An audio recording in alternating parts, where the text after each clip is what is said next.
안교교과 방송에 함께 하신 여러분들을 환영합니다. 오늘은 1월 11일 목요일 5번째 날, 지금 우리를 다시 회복시키소서 함께 살펴보겠습니다. 우리의 삶을 가만히 뒤돌아보면 하나님께서 역사하시지 않은 순간들이 없었습니다.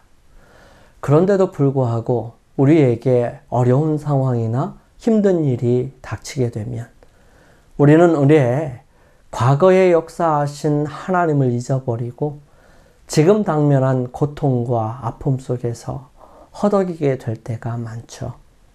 그때마다 우리가 해야 할 일은 우리의 눈을 들어서 우리와 함께 하셨던 주님을 바라보는 것입니다. 그분이 우리에게 어떻게 하셨는지를 생각해 보게 될 때 우리는 다시 일어설 수 있는 용기를 얻게 됩니다. 오늘 그 내용을 시편을 통해서 함께 살펴보기를 원합니다. 함께 기도드리겠습니다. 저희들을 사랑하시는 아버지 하나님, 저희들에게 늘 어려운 순간만 있었던 것은 아님을 인하여 감사를 드립니다. 때때로 힘들고 어렵지만 우리에게 이길 수 있는 힘과 용기를 허락하셨고 시시때때로 우리로 하여금 그 모든 것들을 극복할 수 있도록 능력을 더하시고 많은 사람들을 보내주셨으며 그 모든 상황들을 이끌고 가셨음을 저희들 뒤를 돌아보며 우리의 삶을 점검해 볼 때 경험하게 됩니다. 아버지 하나님, 저희들 어떠한 순간이 된다 할지라도 주님을 믿고 의지할 수 있는 믿음과 용기를 갖게 하여 주시옵소서. 아무리 상황이 좋지 않다 할지라도 그 상황보다는 그 상황 너머에 계시는 주님을 바라볼 수 있도록 도와주시며 우리를 구원하시고자 가장 가까이에 계시는 주님을 만날 수 있도록 도와주시옵소서. 주님, 믿음으로 부여잡게 하시고 순간순간마다 역사하셔서 그 모든 것을 통해 주님을 따라가는 귀한 경험들이 되게 하여 주옵소서. 주님, 시작하는 시간입니다. 마치는 시간까지 주님께서 홀로 함께 계시고 저희들로 하여금 깨닫게 하시며 주님을 경험할 수 있도록 인도하여 주시옵기를 저희들을 사랑하시는 예수님의 이름으로 기도드립니다. 아멘. 오늘 우리가 함께 살펴볼 시편의 내용은 시편 60편 1절에서 5절에 있는 말씀입니다. 이 시편은 어떤 경우에 합당한 기도인지 함께 살펴보고요. 인생의 기쁜 시간에도 우리는 이 애가를 통해 어떤 유익을 누릴 수 있는지 한번 생각해 볼 수 있는 시간이 되기를 바랍니다. 이 시편 60편은 다윗이 교훈하기 위하여 지은 믹담인데요. 영장으로 수산 에토스에 맞춘 노래입니다. 다윗이 아람 나하라임과 아람 소바와 싸우는 중에 요압이 돌아와 에돔을 염곡에서 쳐서 1만 2천인을 죽인 때에 기록한 시입니다. 우리 함께 살펴보고 또 함께 읽어보겠습니다. 하나님이여, 주께서 우리를 버려 흩으셨고 분노하셨나이다.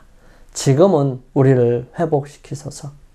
주께서 땅을 진동시키사 갈라지게 하셨사오니 그 틈을 기우소서. 땅이 요동함이니이다.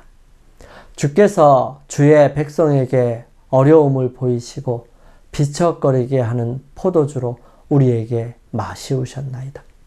우리를 경외하는 자에게 길을 주시고 진리를 위하여 달게 하셨나이다.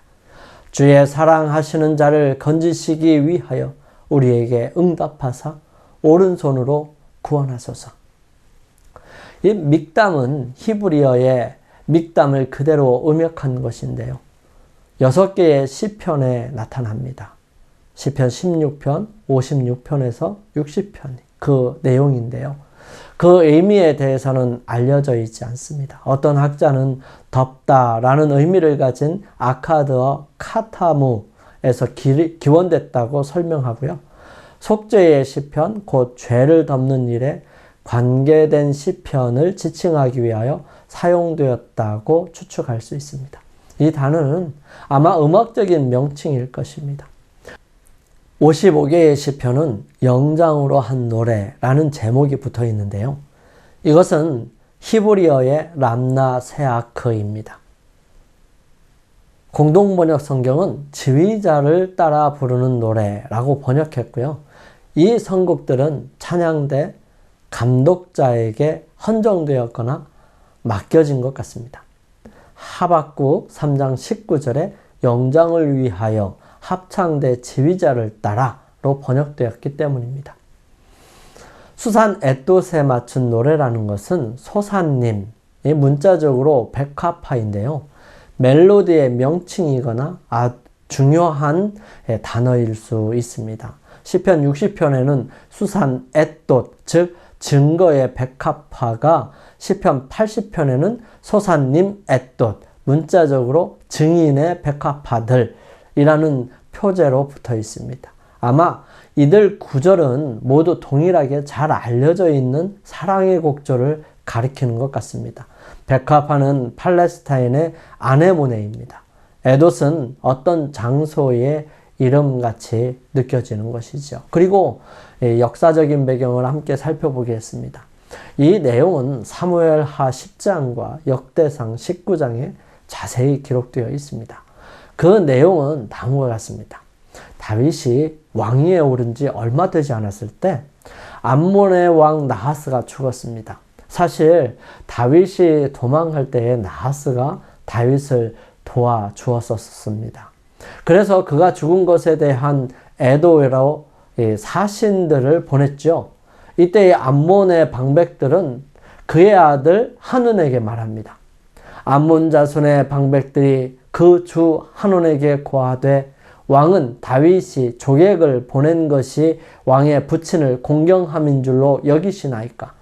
다윗이 그 신복을 보내어 이 성을 엿보고 탐지하여 함락시키고자 함이 아니니이까? 한우는 그들을 스파이라고 생각하고 그들의 옷을 엉덩이까지 자르고 수염도 절반만 깎아서 보내는 큰 수치를 보여줍니다. 이때에 자신이 잘못 생각하였다는 생각을 나중에 하게 되죠. 영감의 말씀은 이 부분을 이렇게 설명합니다. 하나님께서는 암몬 사람들이 저희 마음의 악한 목적을 아무런 제재를 받지 않고 수행하도록 허락하심으로 그들의 진정한 성격을 다윗에게 나타내 보이도록 하셨다. 이스라엘이 이 반역적인 이방 백성들과 동맹하는 일이 하나님의 뜻하신 바가 아니었다. 사실 나하스는 그렇게 좋은 사람이나 친절을 베풀 사람은 아니었습니다.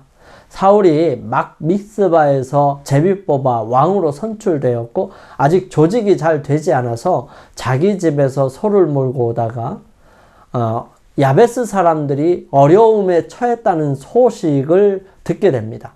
그래서 거기서 이 사울은 2마리의 소를 각을 떠서 각 지파로 보내요. 그래서 이 사울의 명령에 소집되지 않는 지파는 이 각든 소처럼 될 것이라고 하는 두려움을 줍니다. 이때에 이스라엘 사람들이 30만 명, 유다 사람이 3만 명이 모여서 전쟁하여 완전 대승을 거두게 됩니다. 그런 나하스는 사울에 대한 적대감 때문에 다윗에게 친절을 베푼 것 뿐이었어요.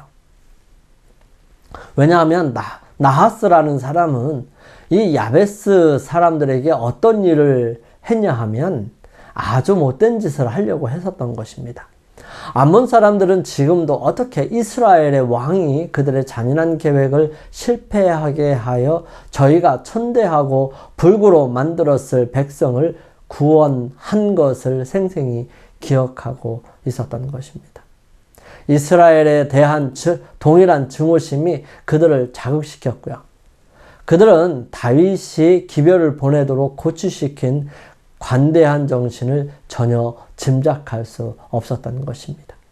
이 사단이 인간의 마음을 지배할 때에 그는 바로 최선의 의도까지도 곡해시킬 질투와 의심을 일으킬 것입니다. 그래서 겁이 난 한우는 대대적인 전쟁을 위해 많은 돈을 주고 아람 사람들을 삽니다. 이때 다윗은 요압과 그의 아우 아비새를 보내지요. 요압은 전쟁하기에 앞서서 아우 아비새에게 말합니다. 가로되 만일 아람 사람이 나보다 강하면 네가 나를 돕고 만일 암몬 사람이 너보다 강하면 내가 가서 너를 도우리라. 너는 담대하라. 우리가 우리 백성과 우리 하나님의 성읍들을 위하여 담대히 하자. 여호와께서 선히 여기시는 대로 행하시기를 원하노라 하고, 그 전쟁은 승리를 거둡니다. 암몬 자손이 돈을 주고 사왔던 아람 사람들이 도망함을 보고 암몬 사람들은 성에 들어가므로 요압은 돌아오게 되지요. 하지만 아람 사람들이 그 다음 해에 다시 몰려옵니다. 이때에 전쟁의 중요함을 깨달은 다윗은 직접 전쟁터에 나가 지휘를 하지요. 그 전쟁으로 그 일대의 패권이 바뀌어 버립니다.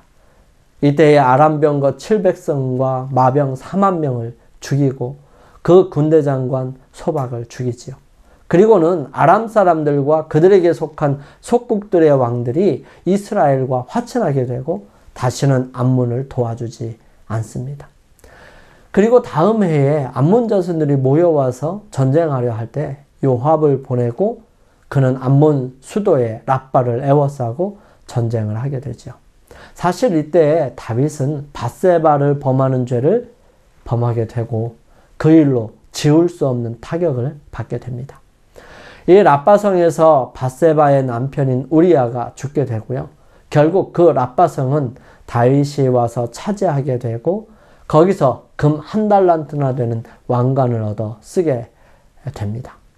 밧세바를 범한 다윗에게 선지자 나단이 찾아오고 그는 회개의 시간을 갖게 되는 것입니다.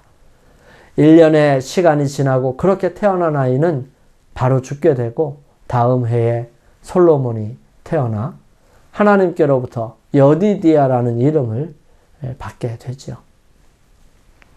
그런 다윗은 시편 60편과 18편, 회개의 시로 시편 51편 등을 노래하게 됩니다. 애가의 시편은 일반적으로 육체적이거나 심리적 혹은 영적인 어려움을 겪는 사람의 기도라고 이해됩니다. 물론 세 가지 모두에 해당될 수도 있지요. 하지만 그런 상황이 아니거나 내가 인생에 아주 좋은 형편에 있을 때라도 내가 이 시편과 관계가 없다고 생각할 필요는 없습니다. 때때로 시편의 말씀이 예배자의 현재의 삶과는 완전히 동떨어진 것처럼 여기질 수 있지만 오히려 그런 면 때문에 애가의 시편은 고난과 관계없는 사람들에게도 유익을 주는 것입니다. 첫째, 시편은 고난이 인간의 보편적인 경험이며 의인과 악인 모두에게 일어난다는 것을 더욱 잘 인식하게 해줍니다. 이 애가의 시편은 하나님이 모든 것을 다스리시며 환난의 때에 힘과 해결책을 주신다는 것을 확신시켜 주는 것이죠. 주께서 땅을 떨게 하셨나이다. 시편 60편 2절에 있는 말씀이에요.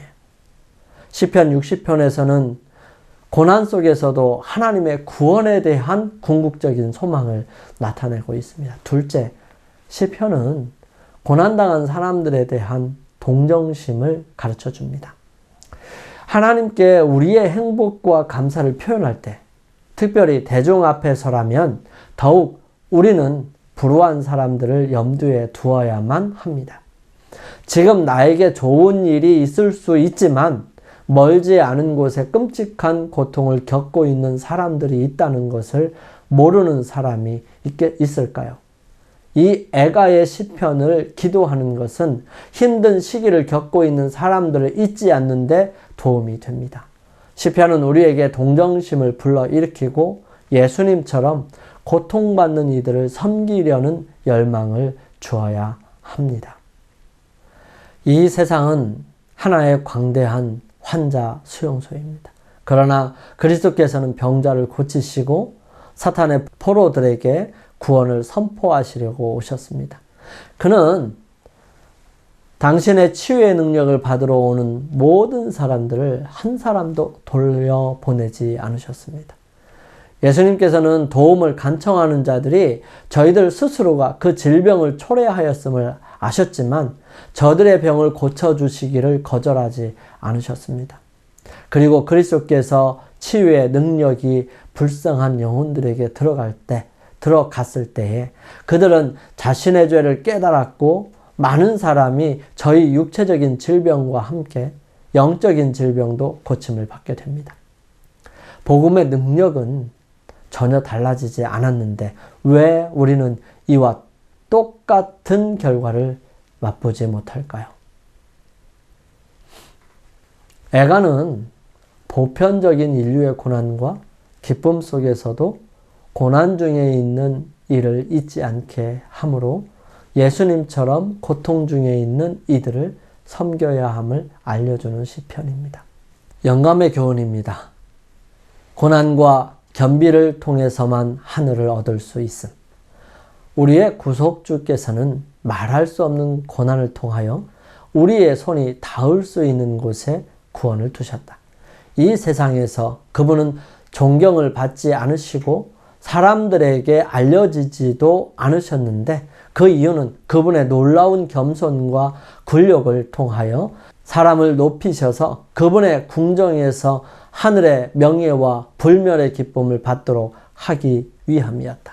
오직 투쟁, 겸비와 고생을 통해서만 하늘을 얻을 수 있다고 해서 타락한 인간이 불평할 수 있겠는가? 증언보감에 있는 말씀입니다. 우리 함께 기도드리겠습니다. 저희들을 사랑하시는 아버지 하나님, 고난 가운데 있는 이들을 돌보신 예수님의 자비로운 손길을 기억하며 감사를 드립니다. 먼저 손 내밀지 못하고 사랑을 베풀지 못한 염치 없는 종이지만 사랑으로 품어주시기를 기도합니다. 주님의 사랑을 기억하고 본받아 실천하게 도와주옵소서. 주님의 마음을 품어 긍휼히 여길 수 있도록 인도하여 주옵시기를 예수님의 이름으로 기도드립니다. 아멘. 오늘 하루도 주님 안에서 승리하시게 되기를 바랍니다. 그러기 위해 주님께 나아가 기도하는 시간을 갖게 되기를 바랍니다. 저는 다음 시간에 찾아뵙겠습니다. 감사합니다.